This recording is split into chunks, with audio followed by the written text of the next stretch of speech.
Mga frontliners sa Southern Philippines Medical Center nga dugay na sa serbisyo gipasidunggan. Gipasidunggan sa Southern Philippines Medical Center ang mga empleyado kinsa dugay na sa serbisyo sa maong ospital. Kiniisip kabahin sa selebrasyon sa National Hospital Week.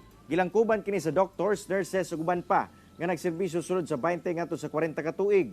O sa kanila ang administrative aide sa Health and Information Management Department nga si Eleanor Velos kinsa nagserbisyo sulod sa 25 ka tuig.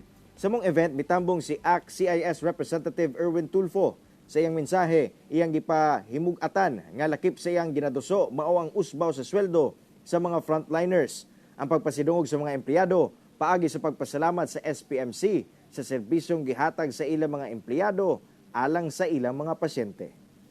Gaya nga po nung proposal na tutulong tayo sa salary increases ng frontliners, medical frontliners, medyo mabilis na kasi kahit na hindi ako miyembro ng Committee on Health, at least pag Deputy Majority Leader ka, ex-officio member ka, so you have the voting power.